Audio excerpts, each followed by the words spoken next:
매일 성경 묵상을 돕는 해설 가이드입니다. 안녕하세요. 묵상 코치입니다. 함께 읽고 나눌 말씀은 마태복음 24장 15절에서 35절까지 말씀입니다. 오늘 본문에서 예수님은 예루살렘의 멸망을 알리는 징조에 대해서 말씀하시고 극심한 환난을 피하라고 하십니다. 그때 그리스도의 출현을 알리며 미혹하는 자들이 있을 것이지만 예수님은 모든 사람이 분명히 보고 알 수 있게 오신다고 말씀하십니다. 15절에서 28절 읽겠습니다. 그러므로 너희가 선지자 다니엘이 말한 바 멸망에 가증한 것이 거룩한 곳에 선 것을 보거든 있는 자는 깨달을진저 그때 유대에 있는 자들은 산으로 도망할지어다. 지붕 위에 있는 자는 집 안에 있는 물건을 가지러 내려가지 말며 밭에 있는 자는 곶옷을 가지러 뒤로 돌이키지 말지어다. 그날에는 아이 뵌 자들과 젖 먹이는 자들에게 하가 있으리로다. 너희가 도망하는 일이 겨울에나 안식일에 되지 않도록 기도하라. 이는 그때 큰 환난이 있겠음이라.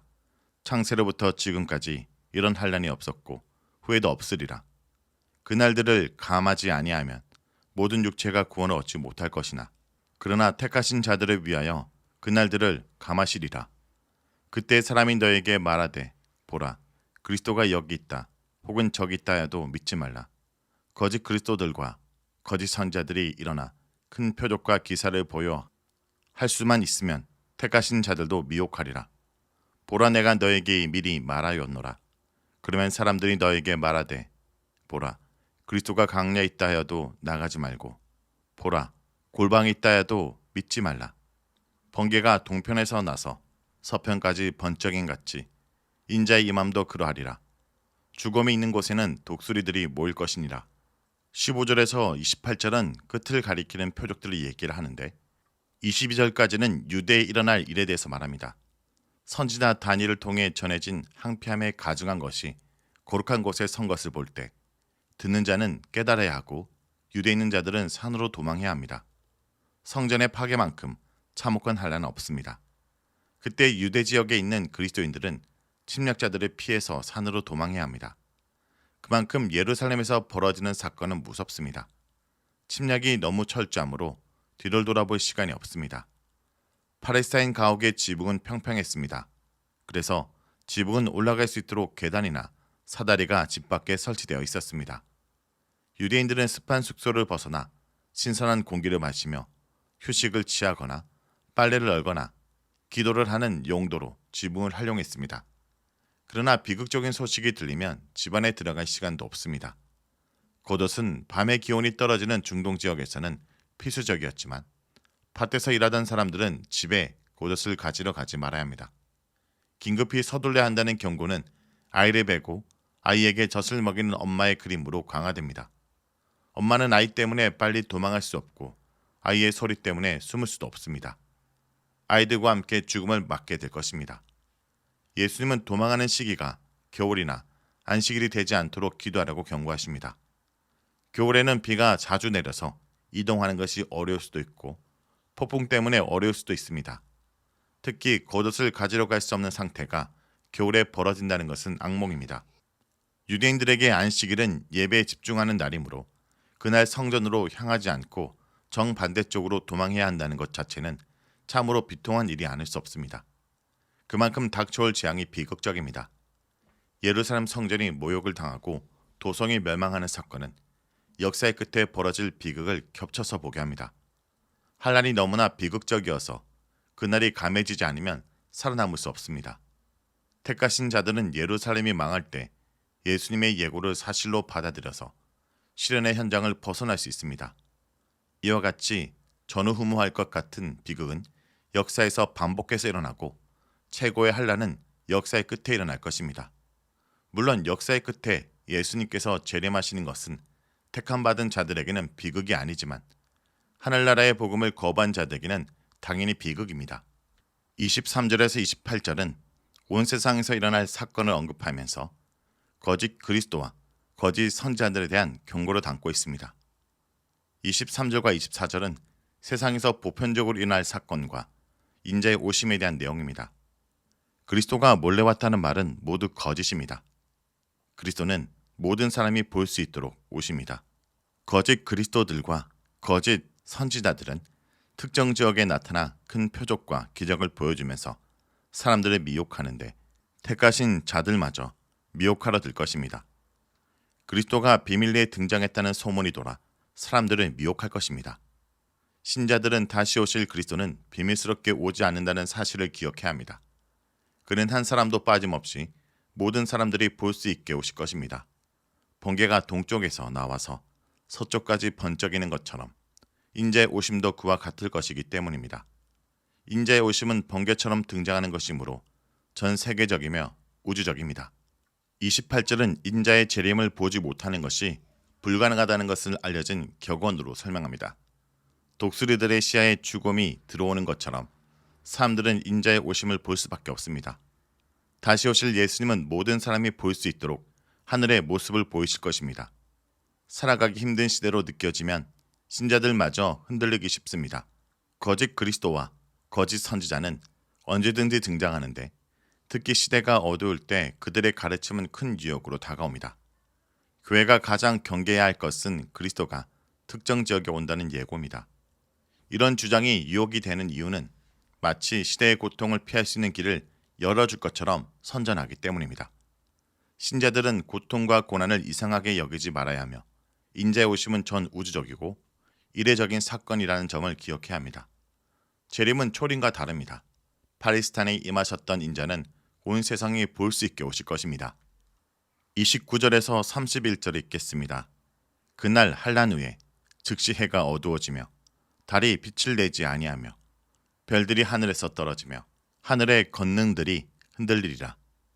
그때 인자의 징조가 하늘에서 보이겠고 그때 땅의 모든 족속들이 통곡하며 그들이 인자가 구름을 타고 능력과 큰 영광으로 오는 것을 보리라. 그가 큰 나팔 소리와 함께 천사들을 보내리니 그들이 그의 택하신 자들을 하늘 이 끝에서 저 끝까지 사방에서 모으리라.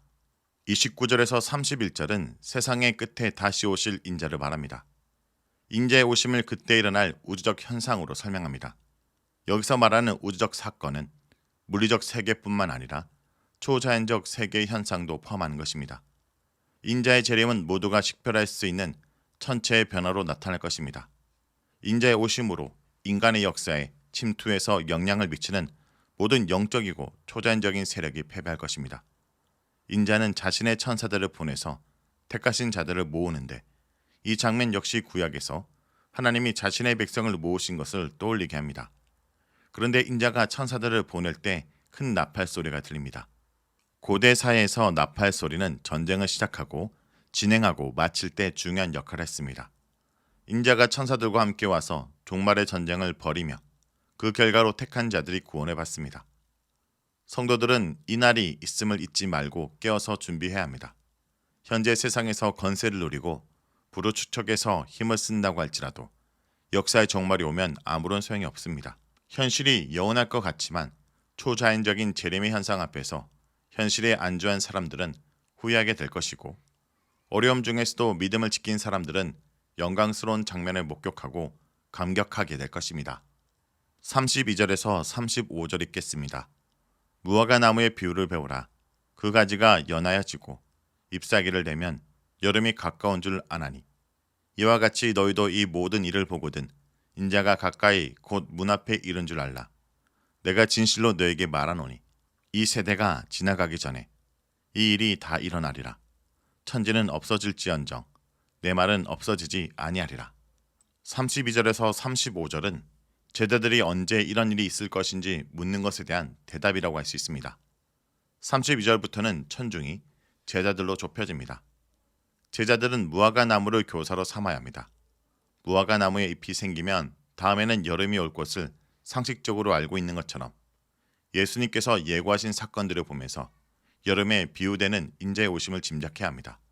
또한 본문에 너희에게 인자가 오는 것은 핍박과 고난 가운데 살아가는 성도들을 구원하는 목적을 갖고 있기 때문에 고난이 온다 해도 그것으로 끝나는 것이 아니라 무화과 나무의 여름이 오는 것처럼 인자께서 신원할 것을 믿어야 합니다. 인자는 어떤 방식으로 올까요? 문 앞에 도착하는 그림은 성벽으로 둘러싸인 도시에서는 자연스럽습니다. 몰려오는 것이 아니라 왕이나 고관들의 공식적인 도착을 묘사하기 때문에 인자는 모든 사람이 볼 수 있도록 오십니다.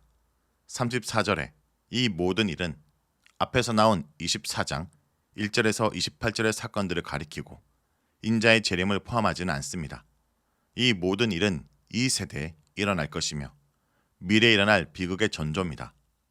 하나님의 피조 세계인 하늘과 땅은 영원할 것처럼 보이지만 종말이 도래할 때 사라질 것입니다.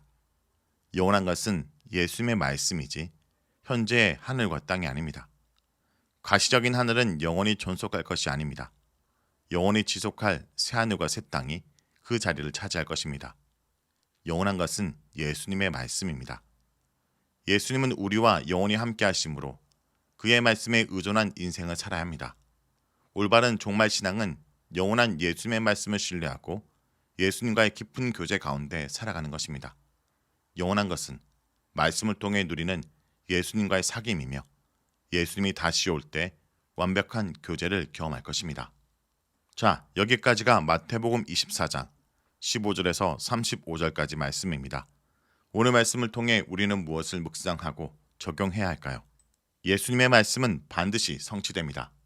유대인들은 성전이 무너지지 않을 것이라는 굳은 신념이 있었기에 성전 파괴를 예언하신 예수님을 성전을 모독한 자로 정죄했습니다.